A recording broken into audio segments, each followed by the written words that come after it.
Funding for today's game is being generously provided by the following underwriters: Cordy's Supermarket Incorporated,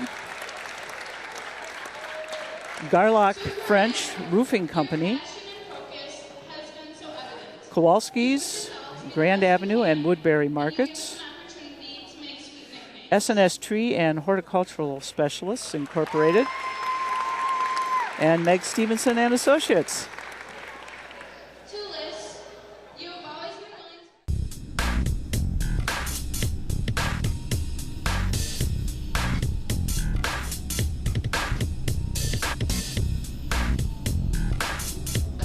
This is Meg Stevenson. I'm alongside my favorite broadcast partner, one Broderick Bell, and we're here tonight coming to you from the Cretin-Derham Hall gym, where we're going to see a great tilt in the Suburban East Conference between the Woodbury Royals, tied for first place right now, and the Cretin-Derham Hall Raiders. And if the Raiders persevere tonight in this win, they have a chance to tie for second place in the conference, or if there were to be an upset and Forest Lake were to upset Park, they could actually maybe be tied for first place in the conference. And Woodbury has got a chance to stay tied and have a first place title for the conference.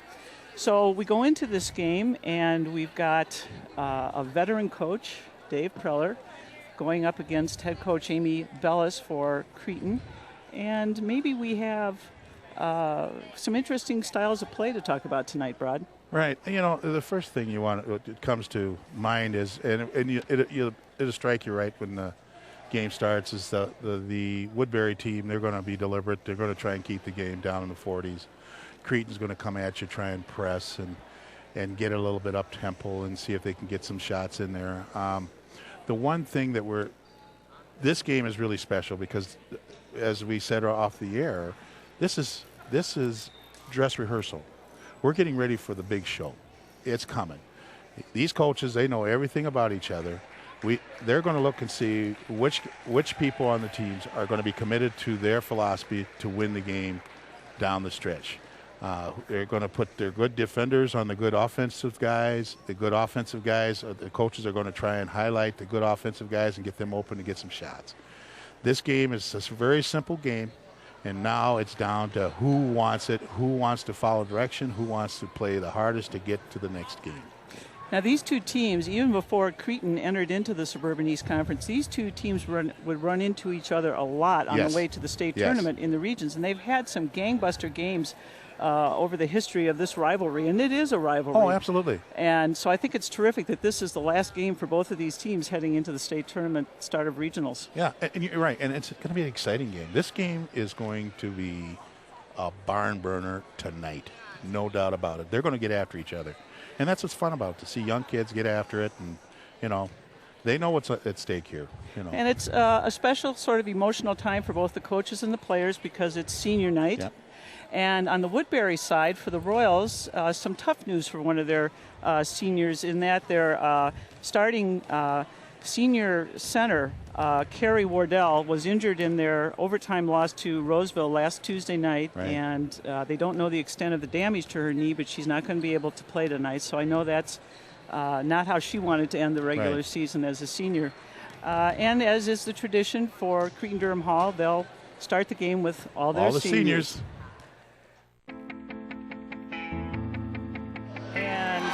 In the starting lineup for the Woodbury Royals, junior guard Lindsay Sajavich, senior guard forward Kylie Coleman, 24 Jessica Thone, Sarah Hintz, Katie Crisopol.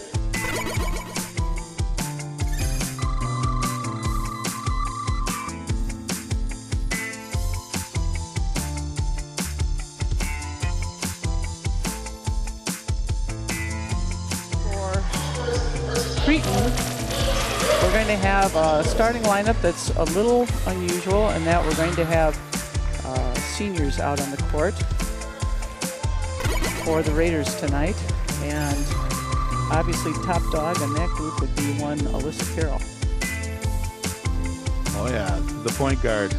And she's off to Wisconsin next year. She should have a good game today. It's all up to Melissa on how that's going to go. Alyssa to go with this team. And this is a young woman who's been a starter all 4 years here at Cretin. Can't say that about too many girl basketball players who have come through this top program. And I think there's a certain commentator that used to coach her also back in the Little League, so there could be an interest here. So out on the court is Rosie Malone-Pavolny, number 5 for Cretin, and Liz Cadwell, number 42, and Natalie Lyman, number 22, Sheila Otto, senior forward, number 45, and of course Alyssa Carroll. Who just got the tip, by the way. Not bad to have your point guard go up and take the tip. And Rosie Malone-Pavolny right in there. Ball tips out to Lyman. We'll try another one. A rebound, and put back is up, and it's off, and the rebound is pulled down by Sarah Hintz of Royals. Quick pass up the court. Nice entry pass inside. The ball is short, and the rebound pulled down by Lyman, so she's off to a good start on the boards. It's interesting because Woodbury is looking to run on the senior unit here. I wonder if he's trying to change styles now that he doesn't have his bigs in the middle. Shot from the key is off by Sheila Otto. Battle for the rebound, and Carroll comes out with it. And we've got a travel call on Sheila. First turnover in the game, and the ball goes back to the Royals. Probably a little nervous here. Yeah, but I like what Sheila did. I mean, you know, she took a look at the basket, got a pump fake, was trying to make a move. It's good stuff.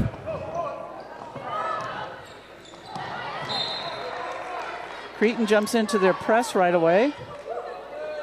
2-1-2 press. Now they're in a man-to-man.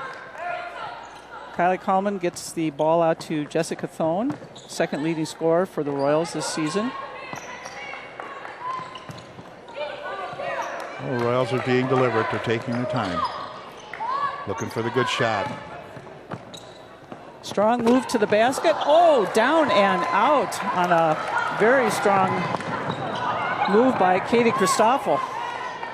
Turnover once again for the Raiders. Steal by Rosie Malone-Pavolny. Cannot finish, but a strong move to the basket. A good drive.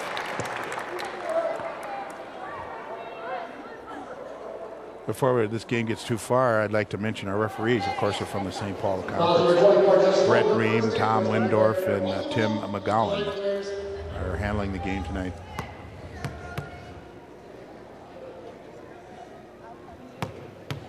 So the senior steps to the line and takes her first shot. Nothing but cotton. Absolutely. We've got the first sub coming in for the Royals, and freshman Cassie Coleman is in. Malone-Pavolny knocks down both free throws.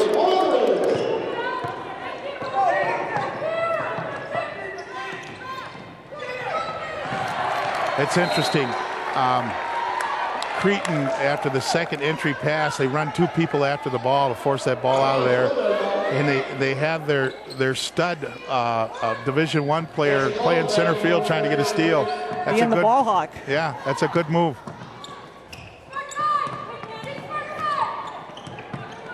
Lindsay Sajevich being guarded very closely on the sideline by Liz Cadwell. They're playing good defense out there. Senior forward for the Raiders. Brother, it must be Matt Cadwell. I'm thinking it could be. Yeah. Some good bloodlines and athletics in that family.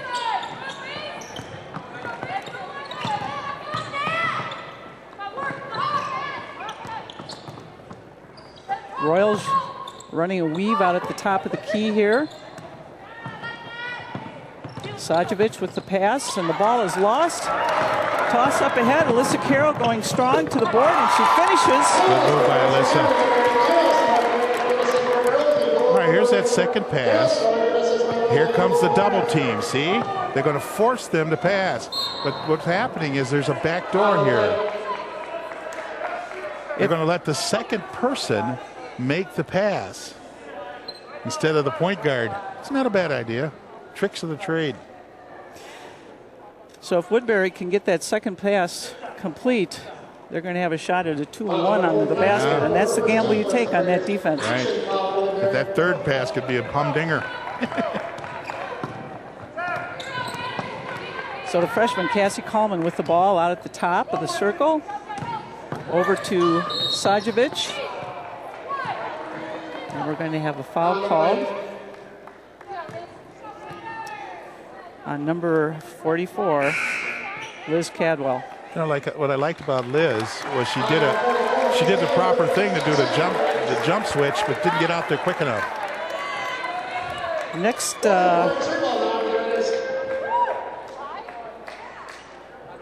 seniors coming into the game is Corinne Treeweiler for Cretin, and there's a nice entry pass and a good finish by Sarah Hintz, who is the third leading scorer in the SEC conference this year, and she's only a sophomore. Yes.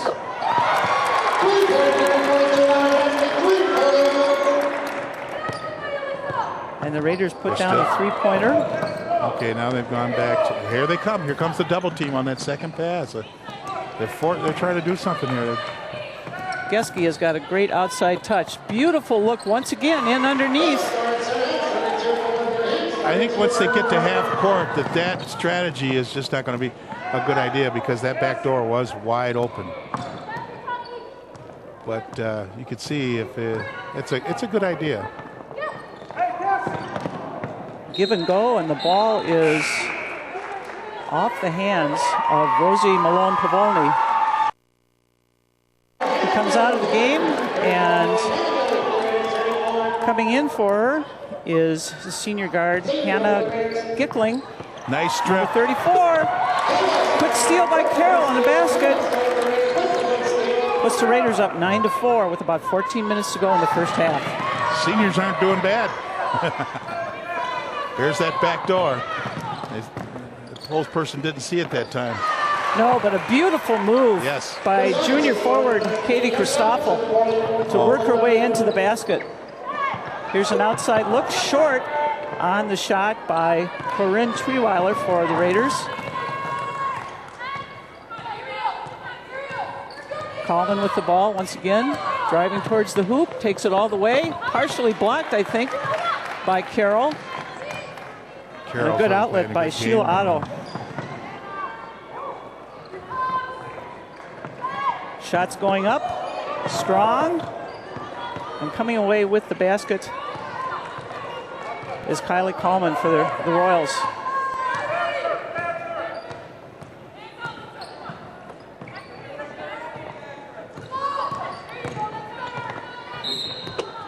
Once again, a strong drive to the basket. I had a chance to watch the Royals Tuesday night in a tough overtime loss to the Roseville Raiders, and that was a trait that I noticed during that game, is that they were determined to be strong and take that ball to the basket. Oh, absolutely. Force the opponent to do something. Don't settle for that jump shot. Let's get them in foul trouble. Let's get to the line. It's a good strategy. So coming into the game for Cretin is number 23, Sarah Hendricks, coming in for the first time, the sophomore forward. Shot is good by Kylie Coleman. And Kelsey Christoffel is in the junior center for the Raiders. Carroll with the ball. Spin move. Shot is up, and it drops through by Molly Geske.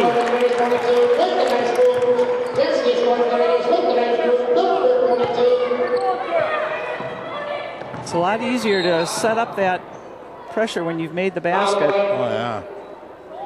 Well, we've got a foul out here on Alyssa Carroll, her first. And the fourth for the Raiders. Yeah. It's interesting, Molly Geske shooting that post shot, and she's leading the team with 3 points, along with Carol Dienhardt. Maybe she's changing her repertoire. Just wanting to show us that she's got all the shots in her bag. Absolutely. The Royals pass the ball around out at the top of the key. Pass comes over to Stajovic. Back over to Kallman, whipping it around. Hendricks does a nice job of cutting off the baseline. Well, I'll tell you what, Woodbury is really deliberate with the ball.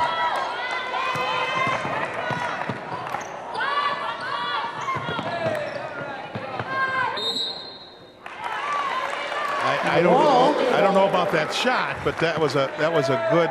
They kept the ball for a good long time. As you like to say, Coach, they showed some good patience. Yeah, absolutely. It was an open shot. Yes, it was. But you have to have the shooter shoot that. Recovery on defense by Sarah Hintz to keep that ball from getting in underneath to Hendricks. Alyssa Carroll with a nice spin move in. Oh, beautiful pass to Hendricks.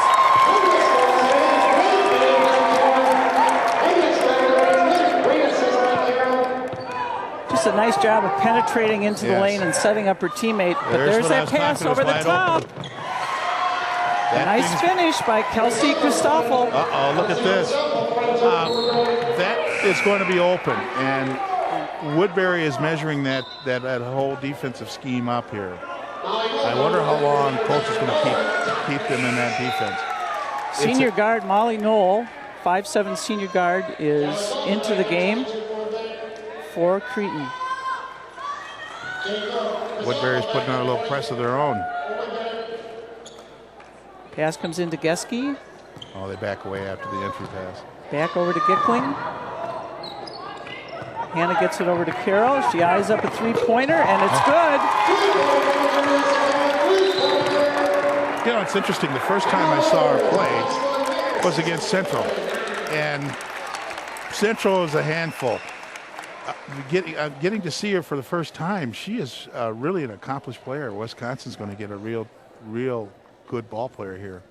While we have a break in the action, I want to mention about the metro area rankings. We have Central, of course, #1, the big 25-0. Oh, okay, the big red machine. We got Centennial. We have Champlain Park, Minneapolis South, Central and South. They're playing tomorrow for the Twin City Championship. You have Park, Cottage Grove, Eastview, Becker, Moorhead, Edina, and Coon Rapids. So we're moving right along. Well, and Moorhead has kind of moved up that ranking list. Eden Prairie has dropped off from the start of the season, and Becker is a team that's worked its way into that top 10 as well. Right. But both of these teams have played teams in this top 10, and they've had tough schedules and have gone up against some really good squads. Oh, absolutely. It goes without saying. Right now we have Carroll and Gretzky with 5 points and Hintz with 4 from Woodbury. Once again, Woodbury passes over the top and gets an easy bucket. That one was by Katie Christoffel. And now it looks like they're dropping into a 2-3 zone here. Force the ball around the perimeter for a while. Into the game now is Dienhart. Carolyn Dienhart, number 24, in for the Raiders. Little overload. Geske back to Dienhart. She thinks about a shot. Instead pulls it back. And the pass is intercepted, trying to get it into Hendricks. I think the only way to get through that, they're staying pat in the passing lanes. You have to dribble into that zone and collapse it a little bit to get the open passing lanes. Christoffel goes up strong, a little long on her shot, but a nice rebound and put back by Kelsey Christoffel. Cretin's going to have to be real patient here. Just move the ball around. There you go. Dienhart making a little penetration and pass. Skip pass. Over to Molly Knoll. Back to Dienhart up at the top of the key, and she's going to reset. Coach Bellis is calling out her play. Yeah, there's no need to be in a hurry. I know that's the thing.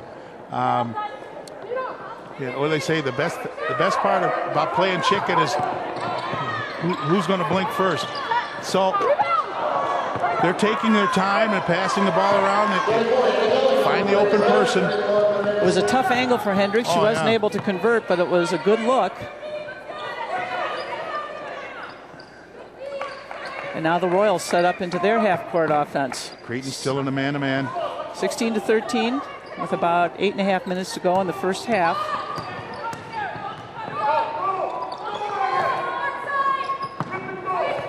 Thone passes over to Kelsey Christoffel. She drives to the basket and draws the foul. Just like we were talking about earlier, they're forcing them to do something. And look at the foul totals right now. You have Cretin with 5 and the visitors with 1. It's because it's forcing Cretin to do something. Coach Bellis might have to change up the defensive scheme a little bit.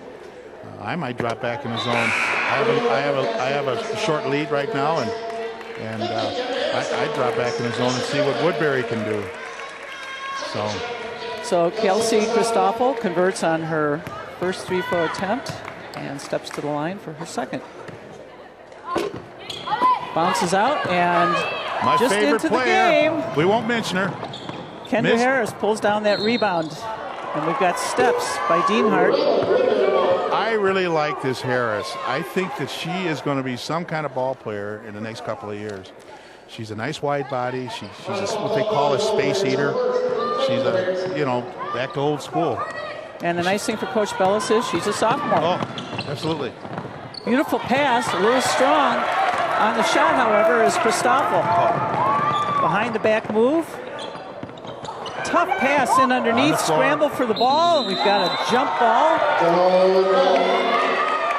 That was going to be a tough pickup in there for Molly Knoll on that bounce pass coming in from Alyssa Carroll. So possession arrow to the Royals.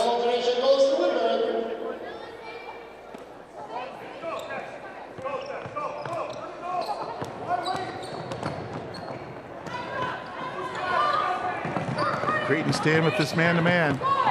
Carroll intercepts, gets a hand on the pass, bats it away, and Geske brings the ball up. Back to Carroll. She trips, but she gets the ball off. Scramble for the ball, and we're going to have another tie-up, and this time Cretin will have the ball. A little out of control. Yeah. That's okay. She won't do it again. Pass comes in to Dienhart, and they work it around the circle and back into the hands of their point guard, Alyssa Carroll. Geske lets it go. Great rebound by Dienhart. Strong on the shot. And this time coming down with a strong rebound is Jessica Thone.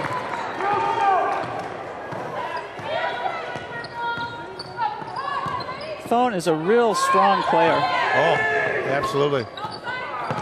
They're getting their offense isn't set up yet. Now it's starting on. They're a little bit out of sync here. Tough pass by Thone. You think maybe the Raiders' defense might have something to do with that?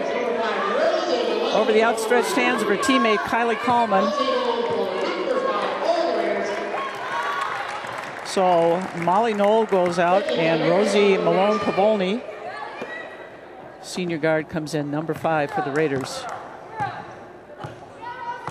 So Coach Bellis is moving her team in and out quite a bit, which I think might be good in the second half. Keep everybody rested. Keep them rested.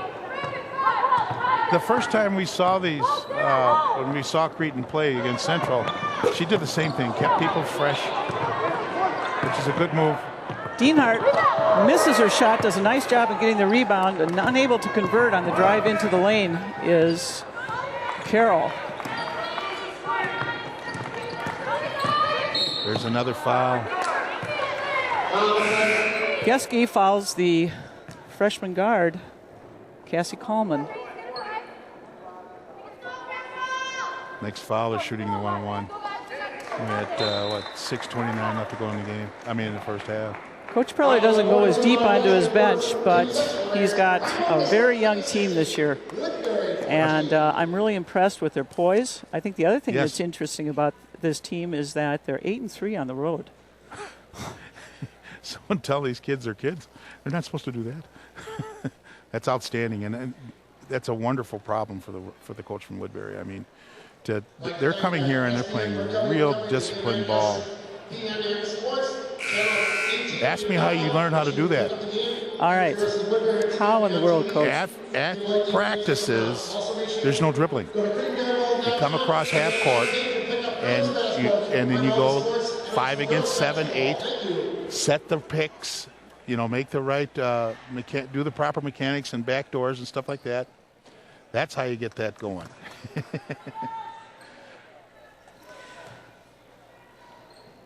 Well, it's a 2-point game right now, and the final, when these teams played the first time out in Woodbury, was a 2-point game. So they're very evenly matched. Yeah, they're very patient. And you know what? This time of the year, this is the way you have to play basketball. Make good decisions with the ball. Because as you know, there is no more tomorrow. One and done. Not after tonight.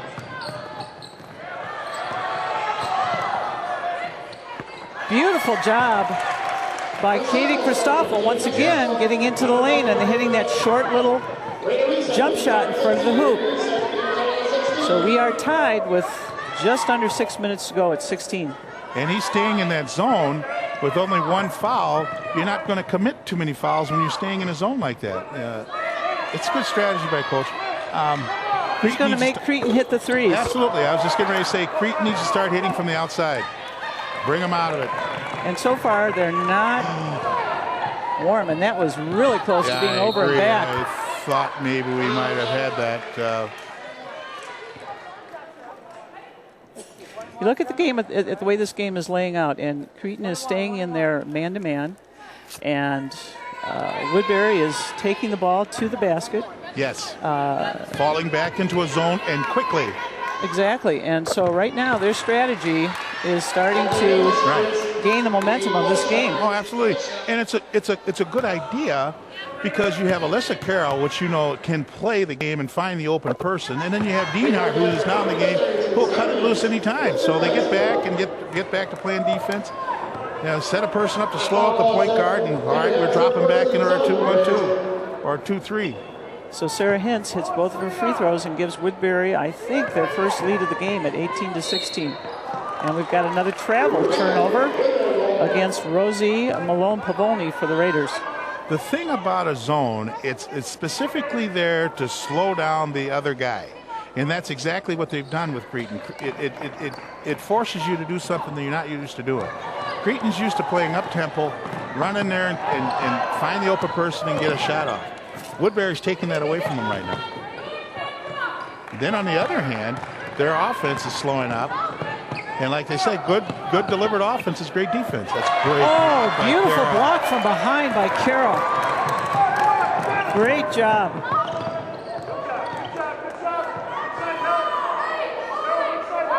And it's interesting because they're forcing Cretin to play a style of ball that they don't like to play. And that's what Coach Preller wants. He wants to force the game to be played the way he wants it played. Like I said earlier, these two coaches know each other. And so he knows the coaches are now, this is dress rehearsal, and they're trying to work on a few styles and slow their game up. And that's what he's done. He has slowed Cretin up right now. And that's what you need to do. Geske back over to Carroll. Dienhart's going to try it again. In and out. They're just rimming out. And they're not getting the rebound. No. You have everybody around to get the rebound. That's right. One and done. Now they're coming back and they're slowing up on offense, which is their defense. Take time off the clock. Take possessions away from Cretin.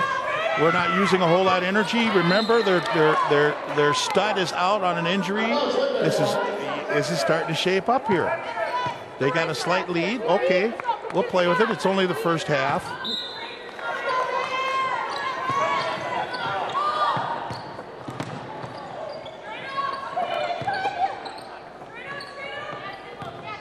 In watching Woodbury, they're not going to take too many outside shots. They're just going to be patient, work the ball. But what you like about them is the person that's playing on them, that once the pass goes, they'll look at the basket to force that person that's playing man-to-man on has to get out on them because they might just cut it loose. Great hustle, but nice penetration. The ball goes up and in. Yeah.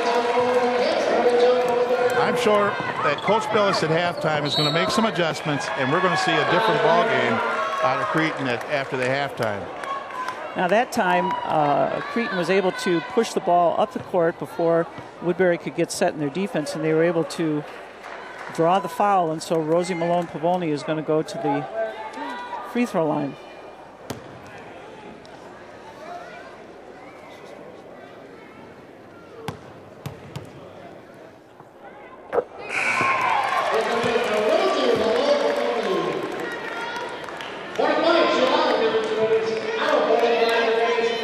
Heinz and Christopher have 8 points apiece for Woodbury, and Carey and Galaxis has 6 and 5 respectively. So Rose hits both of those free throws and draws her squad back to within 2.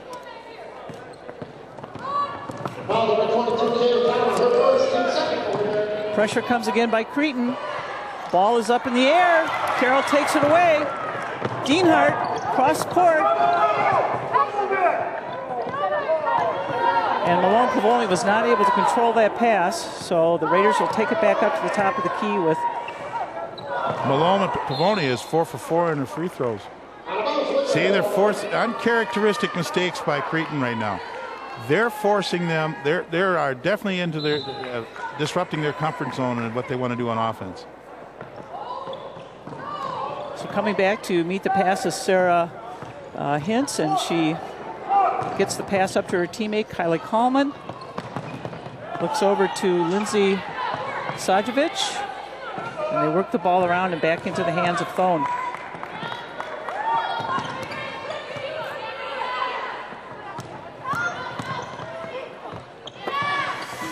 And little contact under the basket, but a good no call, I think.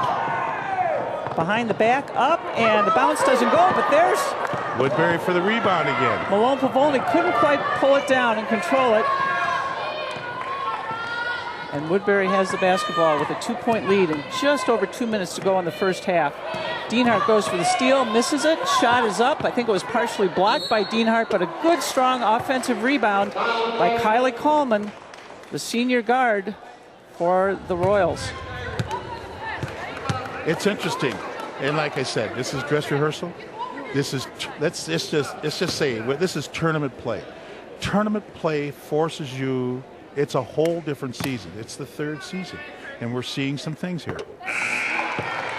It's now a chess game all the way, and Woodbury right now is on the attack offensively and defensively. I should say they're playing defense on both ends of the floor. And they're doing a good job of it. So Sarah Hintz comes out. She's done a great job this first half for her squad. And junior Kelsey Christoffel comes back in, number 42. Meg, you know what? I'll almost bet you at practice with Woodbury, they don't use a basketball. They probably use a medicine ball. Pass up ahead. Nice job, but... Good, there you go. Oh.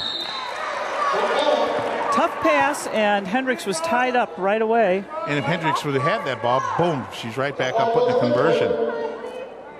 So the ball goes back over on the possession arrow to the Royals, who are up by 4 with a minute and a half to go in the first half. You know, pressure coming again. Ball is knocked away. In that 2-3, Cretin's going to have to find the post, and the post is going to have to be active. Once the post gets active and disturbs that 2-3, then with the open shots, there'll be better looks. Boy, Christoffel will just not be denied. If she gets the ball, she's going to the basket. She just sets her jaw and goes. Hendricks was not quite able to get position. And we're at 9-2 in fouls. So it's a 1-1. And the first one is good.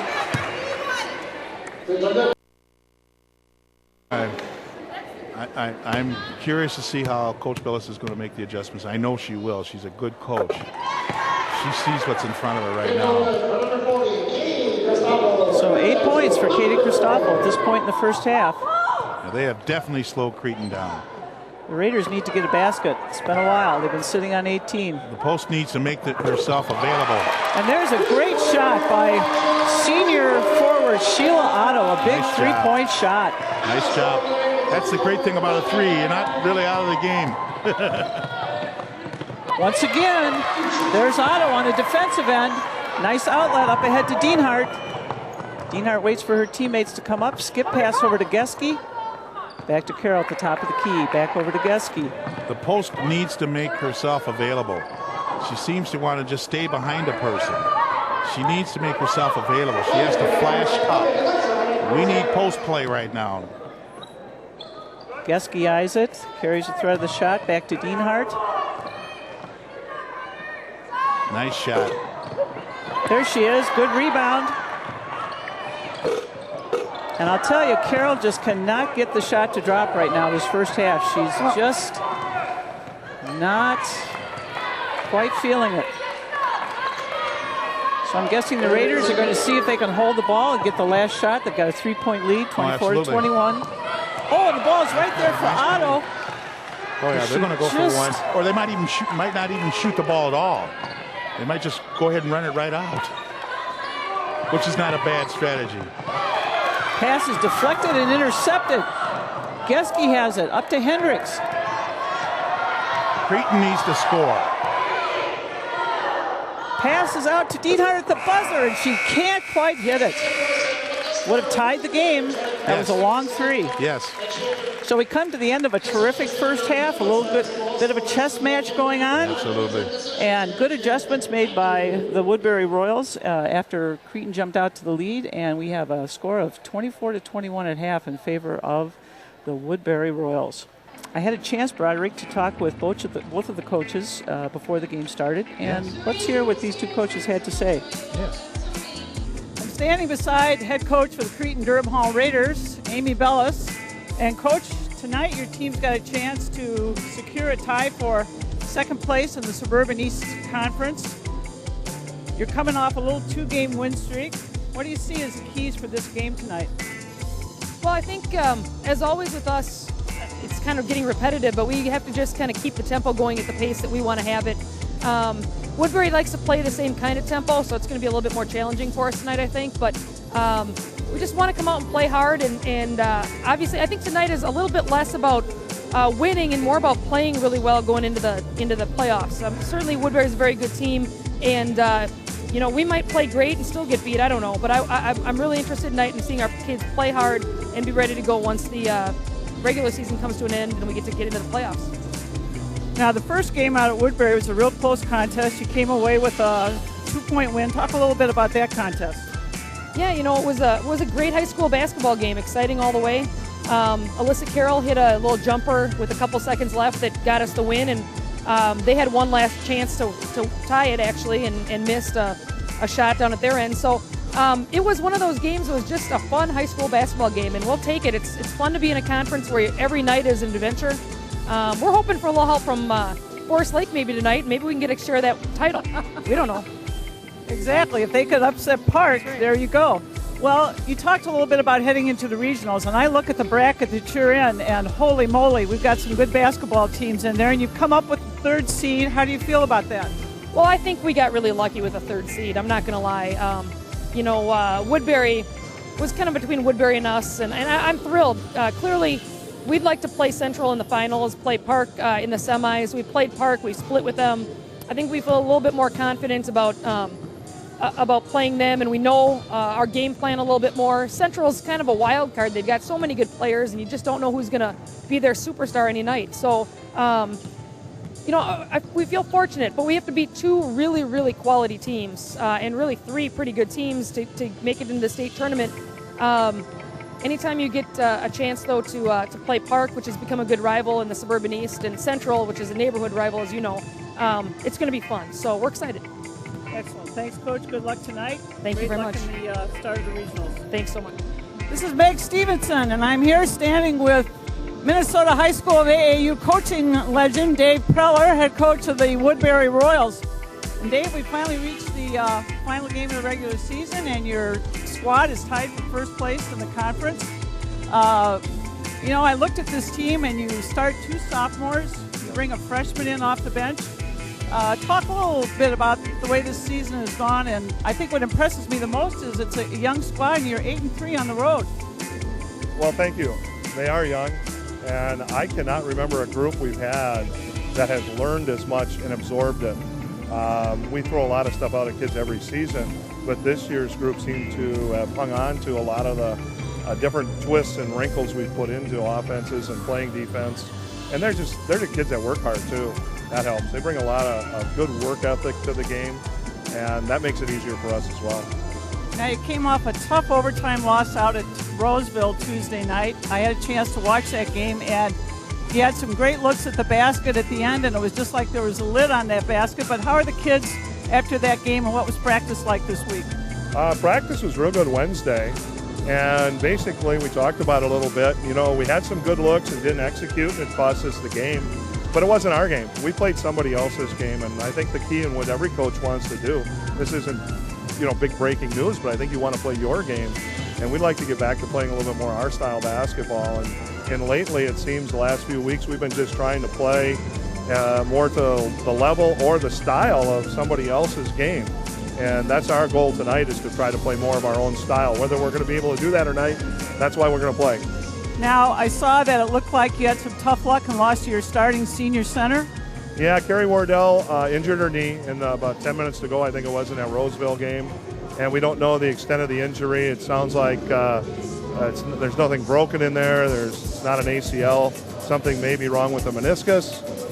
And that's the extent of my medical knowledge and whatever is going on. So I think she's scheduled for an MRI, and they're going to be real careful with it. But it's at least sprained, and you don't come back right away from a sprain as well as a tear. So I think she's going to be out for a while.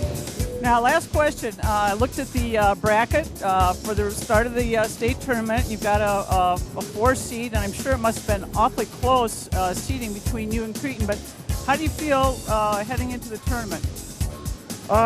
You got to play everybody, and I think in our section it doesn't make a difference. Everybody's playing for second place. You got an all-star team that shouldn't be touched. Nobody should come within 20, 25 points of that team. If they do, something's wrong there. You can't put all the all-conference kids in a St. Paul conference on one team and not walk through a section by 20 or 25 points. So, you know, wherever everybody else is seated in the section means absolutely nothing this year, because that team they ought to walk through by 20, 25 every game. And that'll lead us to another discussion for another day about the potential rule changes coming up in this vote in March. But, Coach, good luck tonight and good luck in the region. Thanks. Appreciate it.